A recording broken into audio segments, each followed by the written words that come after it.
Hello friends, मैं विकास sir फिर से आप लोग को एक बार स्वागत करता हूं अपने YouTube channel Vikas competitive GK and GS में।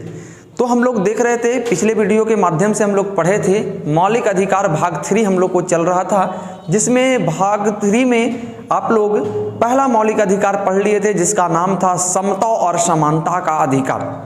आज हम लोग फिर से नए वीडियो के माध्यम से मौलिक अधिकार 2 पढ़ेंगे। कौन सा पढ़ेंगे? 2 पढ़ेंगे। कौन सा? मौलिक अधिकार 2, जिसमें था स्वतंत्रता का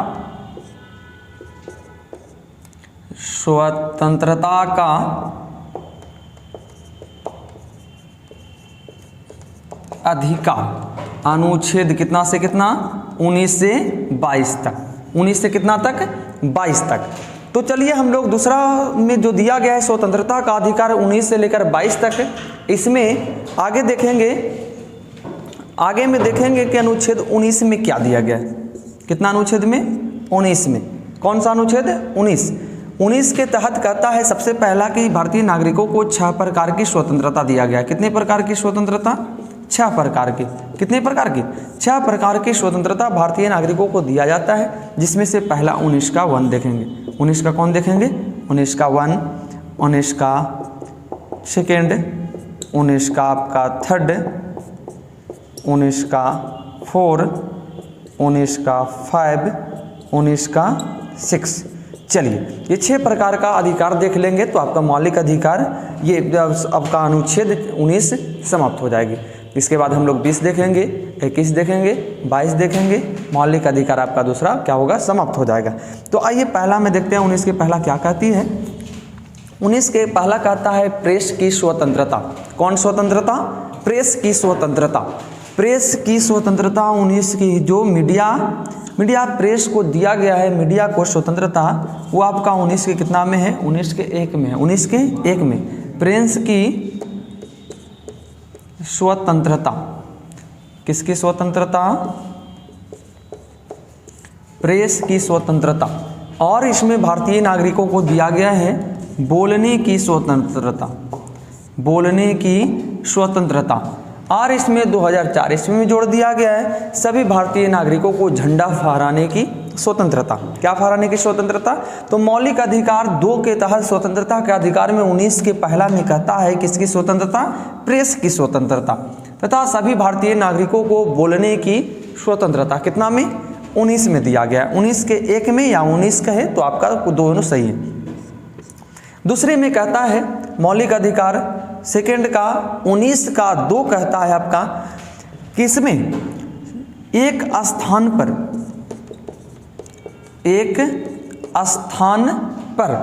10-20 की संख्या में 10, 20, 50, 100, 200, 400 की संख्या में एक स्थान पर बैठने की स्वतंत्रता।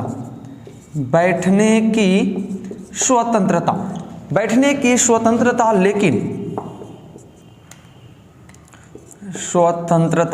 लेकिन इसमें एक कारण लिख दिया गया है कि बिना हथियार का। आप एक जगह बैठ सकते हैं 10-20 की संख्या में किसी गांव में, किसी मोहल्ला में, लेकिन बिना हथियार का। उसके बाद आपका तीसरा कहता है संघ या समूह बनाने की स्वतंत्रता। संघ या समूह बनाने की स्वतंत्रता। आप कोई भी अपने गांव, अपने समाज, अपने जिला, अपने प्रखंड, अपने राज्य, अपना देश को विकास करने के लिए किसी भी संघ या समूह बनाकर आप क्या कर सकते हैं? इसको प्रचार प्रसार कर सकते हैं, अपने समाज को आगे बढ़ा सकते हैं। कोई भी संघ या समूह बनाकर आपका जीवन को यापन कर सकते हैं, अपने समाज के लिए काम कर सकते हैं। ये आपका कितना देता है? 19 के 3। 19 के कितना? 19 के 3। इसके बाद 19 के 4। कितना? 19 के 4 कहता है भारत के सभी नागरिक भारत के कोई भी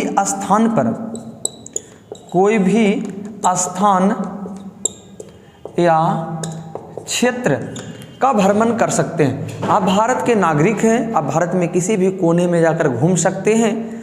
घूमने में आपकी कोई किसी प्रकार की कोई प्रतिबंध नहीं है, आपका पूरी तरीक़ा से फ्रीडम दिया गया है 19 के 4 की भारत के कोई भी कोने में आप जाकर घूम सकते हैं। उसके बाद 19 के 5 19 के 5 में कहता है कि भारत के नागरिकों, जो भी भारत के नागरिक हैं, सभी नागरिक भारत के कोई भी क्षेत्र या स्थान में आप अपना ज़मीन खरीद के निवास कर सकते हैं, अपना घर बना सकते हैं, निवास हो सकते हैं। उसके बाद 19 के 6 कहता है, 19 के कितना, 19 का 6, जिसमें 19 का 6 में कहा गया है कि भारत में कोई भी व्यक्ति अपना जीवन यापन करने के लिए,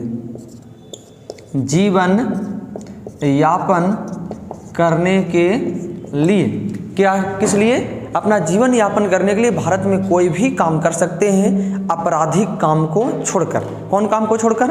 आपराधिक काम को छोड़कर। इसमें दिया गया है कौन काम को छोड़कर? आपराधिक काम को छोड़कर। आपराधिक काम को छोड़कर भारत में कोई भी काम आप कर सकते हैं। इसके लिए आपको स्वतंत्रता कितना देती है? 19 के 6 देती है। तो फिर से देखेंगे, 19 में सबसे पहला कहता है प्रेस की स्वतंत्रता या बोलने की स्वतंत्रता। 19 के 2 कहता है एक स्थान पर 10-20 की संख्या में कोई भी व्यक्ति बैठ सकता है। 19 के 3 कहता है संघ या समूह बनाने की स्वतंत्रता। 19 के 4 कहता है भारत के कोई भी स्थान या क्षेत्र में आप घूम सकते हैं। 19 के 5 भारत के कोई भी क्षेत्र स्थान पर आप निवास बन सकते हैं। उसके बाद आपका 19 के 6 कहता है जीवन यापन, आपको भारत में, भारत के नागरिक हैं, कोई भी काम करके आप जीवन यापन कर सकते हैं, परिवार को चला सकते हैं। ये आपको स्वतंत्रता देती है कितना? 19 के तहत। कितना? मौलिक अधिकार आपका 2 के तहत आपका अनुच्छेद 1 आती है 19, जिसमें 19 के तहत कितने प्रकार की स्वतंत्रता? 6 प्रकार की स्वतंत्रता। उसके बाद चलिए हम लोग आते हैं अगला अनुच्छेद।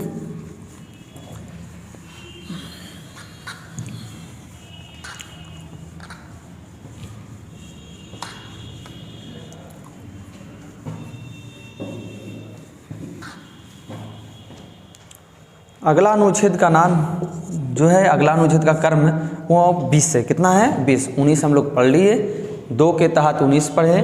उसके बाद कितना? 20। 20 में आपका कहा गया है दोष सिद्धि अधिकार। कौन सिद्धि अधिकार? दोष सिद्धि अधिकार। चलिए, तो दोष सिद्धि अधिकार में कहा गया है कि कोई भी दोषी व्यक्ति के, एक जो अनुच्छेद मिला है ये कोई दोषी व्यक्ति के दोष सिद्धि अधिकार, दोषी व्यक्ति को अपना दोष सिद्ध करने का अधिकार है, जिसमें कहा जाता है कि दोष सिद्धि अधिकार के तहत कितने प्रकार की स्वतंत्रता? तो 3 प्रकार की स्वतंत्रता। कितने प्रकार की? 3 प्रकार की दिया गया है। 20 के तहत भी 3 है। कितना है? 3 है। 20 के तहत 1, 2, 3 ये 3 प्रकार की स्वतंत्रता दिया गया है, जिसमें सबसे पहला में कहता है कि कोई भी व्यक्ति को एक गलती के लिए एक ही प्रकार का सजा दिया जाएगा। एक गलती के लिए एक ही प्रकार की सजा दिया जाएगा। चलिए, तो 20 के पहला यही कहता है कि कोई भी गलती के लिए, किसी दोषी व्यक्ति के लिए एक गलती के लिए कितना प्रकार का? एक ही प्रकार का सजा दिया जाएगा। ये आपका 20 का पहला कहता है किसी दोषी व्यक्ति को लिए। उसके बाद दूसरा कहता है कि कानून उस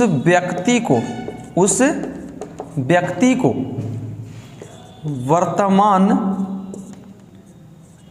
कानून के तहत सजा दिया जाएगा, सजा देगी।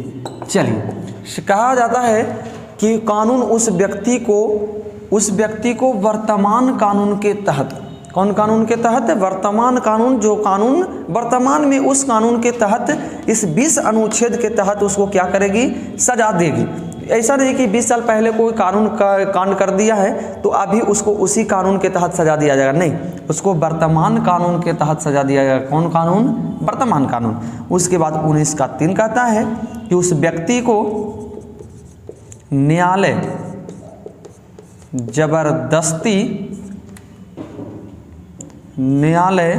जबरदस्ती गवाह के लिए बाध्य नहीं करेगा, बाध्य नहीं करेगी। चलिए, तो 20 का 3 कहता है, पहला तो एक गलती के लिए एक ही प्रकार का सजा दिया जाएगा, दूसरा में कानून उस व्यक्ति को वर्तमान कानून के तहत सजा देगी, तीसरा में न्यायालय जबरदस्ती गवाह के लिए, यानी जब वो दोषी व्यक्ति न्यायालय चल गया तो उसको जबरदस्ती में, ये नहीं कि न्यायालय में पकड़ लिया गया और कहा गया कि नहीं एक्सेप्ट करो, नहीं, उसके लिए भी गवाह होती है और ज़बरदस्ती उसको कानून किसी प्रकार का गवाही नहीं बनाएगी। ये आपका 20 में किसी दोषी व्यक्ति को अधिकार दिया गया है, किसी दोषी व्यक्ति को, कौन व्यक्ति को? दोषी व्यक्ति को। तो हम लोग 19 पढ़ लिए, 20 पढ़ लिए, मौलिक अधिकार अभी 2 ही चल रहा है, उसके बाद हम लोग कितना पढ़ेंगे? 21 पढ़ेंगे।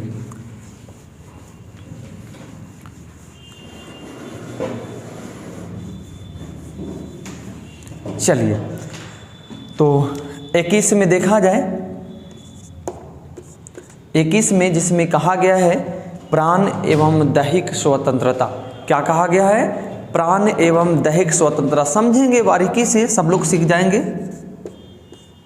प्राण एवं दैहिक स्वतंत्रता। चलिए, प्राण, प्राण का मतलब होती है जीवन, क्या होता है? जीवन।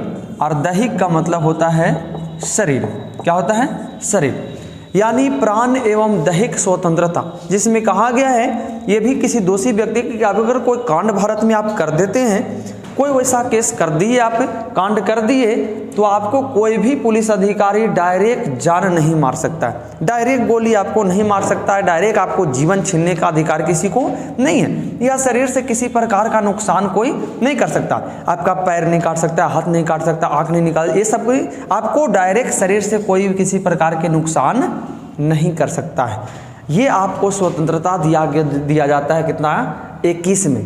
ये स्वतंत्रता का अधिकार 21 में किसी दोषी व्यक्ति को लिए जान से नहीं मार सकते हैं, या तो उसके शरीर से किसी प्रकार का नुकसान नहीं कर सकते हैं। फिर से 21 का 1 का, ये बाद में जुट गया है। 21 का कितना? 21 का जिसमें स्वतंत्रता का अधिकार में ही रखा गया है। 21 का अनुच्छेद 21 के बाद आती है, जिसको सबसे पहले हम लोग जानेंगे कि इसमें है क्या। तो 21 के का में है 6 से 14, 6 से 14 वर्ष के बच्चे, 6 से 14 वर्ष के बच्चे को, किसको? बच्चे को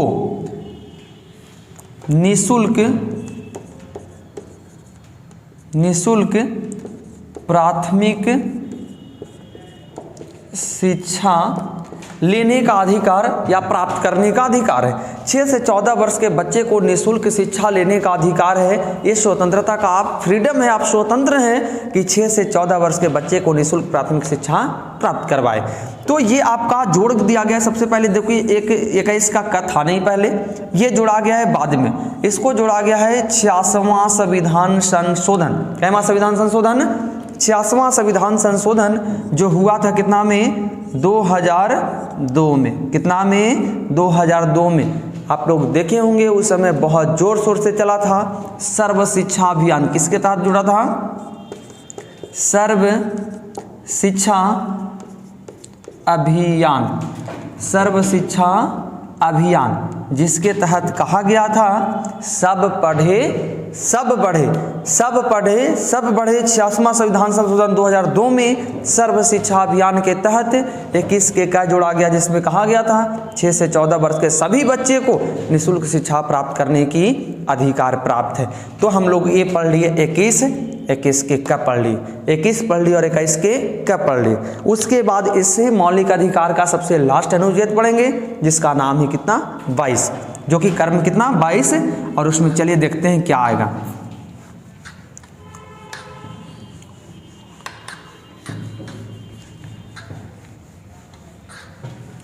चलिए, तो इसका लास्ट हम लोग अनुच्छेद करेंगे और अनुच्छेद कितना बच रहा है? 22। जब 22 हम लोग कर लेंगे तो दूसरा मौलिक अधिकार समाप्त हो जाएगी, जिसका नाम है स्वतंत्रता का अधिकार। कौन अधिकार? स्वतंत्रता का अधिकार। तो फिर से एक बार देखेंगे, अनुच्छेद 22 में कहता है गिरफ्तारी के संबंध में अधिकार, गिरफ्तारी के संबंध में अधिकार। चलिए, गिरफ्तारी के संबंध में अधिकार सबसे लास्ट अनुच्छेद कर रहे हैं, मौलिक अधिकार 2 का हम लोग। गिरफ्तारी के संबंध में अधिकार यानी कहने का मतलब कि किसी व्यक्ति को कोई अधिकारी गिरफ्तार करने जाएगा तो उसका भी स्वतंत्रता है। वो व्यक्ति, जो दोषी व्यक्ति जिसको गिरफ्तार करने कोई गया है, सबसे पहले वो कारण पूछ सकता है। पहला में इसके तहत 3 प्रकार की स्वतंत्रता है। कितने प्रकार की? 3 प्रकार की। कितने प्रकार की?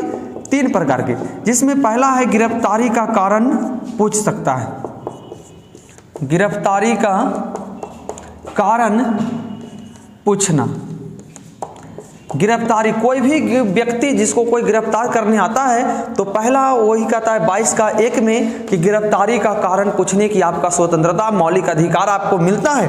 आपको संविधान में ये कानून दिया गया है कि आपको कोई भी गिरफ्तार करने आए तो आप पूछिए कि हमको किस जुर्म में गिरफ्तार किया जा रहा है। तो गिरफ्तारी का कारण पूछना होगा 22 के 1 के तहत। दूसरा में, अगर मान लिया जाए आप जुर्म किए हैं, गिरफ्तार कर लिया गया, तो आपको 24 घंटा के अंदर 24 घंटा के अंदर न्यायालय में पेश किया जाएगा। चलिए, आपको अगर कोई गिरफ्तार कर भी लिया, अगर मान लिया मुजरिम है, चलिए ठीक है, तो आपको 24 घंटा से ज़्यादा थाना में नहीं रखा जा सकता है। आपको मौलिक अधिकार है कि रखता है तो आप डायरेक्ट इसकी सूचना आगे दे सकते हैं, लेकिन इसमें एक चीज़ दिया गया है, आने जाने का समय छोड़कर, आने जाने का समय छोड़कर।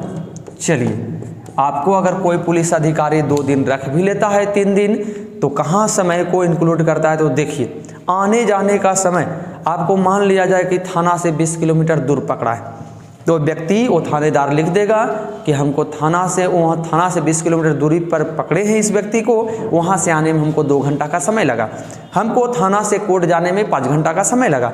तो आने जाने का समय जो इंक्लूड होती है, उसी में अगर कोई 24 घंटा से ज़्यादा आपको रख भी लिया तो आपको समय यहाँ पर इंक्लूड करके दिखा देगा वो, क्योंकि उसको लिखित आवेदन देना होता है कि इस टाइम में, इस अवस्था में इस व्यक्ति को हम गिरफ्तार किया। तो ये आपका दूसरा कहता है कि कोई गिरफ्तार करता है तो 24 घंटा से ज़्यादा आपको कहाँ, थाना में नहीं रख सकता है। 24 घंटा के अंदर आपको कहाँ भेज देगा? न्यायालय में। चलिए ठीक है, 2 को पढ़ लिए। गिरफ्तारी का कारण पूछना का अधिकार है आपको, 24 घंटा के अंदर थाना में नहीं रहने का अधिकार है, ये आप जा सकते हैं न्यायालय। और तीसरा कहता है न्यायालय अगर पहुँच गए तो न्यायालय पहुँचने के बाद आपको मन पसंद का वकील रखने का अधिकार प्राप्त है। चलिए, तो ये लास्ट आपका कहता है 22 का 3 कि न्यायालय पहुंच गए, सारा इधर का कार्यभार हो गया, लास्ट में आप न्यायालय पहुंच गए तो अपना मन पसंद का, जितने आपके पास शक्ति है, जितना आपकी क्षमता है, जितनी आपको लगे कि हम इतने बड़े वकील को रख सकते हैं, अपने मन पसंद का वकील रख सकते हैं। ये आपका 22 का कितना कहता है? 3 कहता है। 22 का कितना? 3। तो 22 में पढ़े गिरफ्तारी के संबंध में अधिकार, जिसमें गिरफ्तारी का कारण पूछने का अधिकार, आपको 24 घंटा से ज़्यादा थाना में नहीं रख सकते हैं, न्यायालय में आप जा सकते हैं, ये आपका अधिकार है। और फिर वहाँ पहुँचने के बाद अपना मनपसंद का वकील रख सकते हैं। तो चलिए, हम लोग आज खत्म कर दिए मौलिक अधिकार का भाग कितना? 2। फिर से हम लोग नेक्स्ट वीडियो में मिलेंगे और उस वीडियो में हम लोग करेंगे आगे मौलिक अधिकार जो होती है, तीसरा, चौथा, 5वां, जितना देर हो सके उतना देर करेंगे, लेकिन फिर से पार्ट 3 में हम लोग मिलेंगे और एक अच्छे तरीके से आगे बढ़ेंगे। तो इतना तक जो भी व्यक्ति फर्स्ट वीडियो को देखे होंगे, सेकंड उनको अच्छी तरीक़ा से समझ में आएगा, लेकिन जो फर्स्ट नहीं देखे होंगे सेकंड नहीं समझ में आएगा, क्योंकि पहले मौलिक अधिकार आपका शुरुआत से चल रही है। तो आप पहला वीडियो देखने के बाद दूसरी वीडियो को देखें, उसके बाद हम फिर से तीसरे वीडियो में पार्ट 3 में मिलेंगे। और ठीक है, तो बस इसी के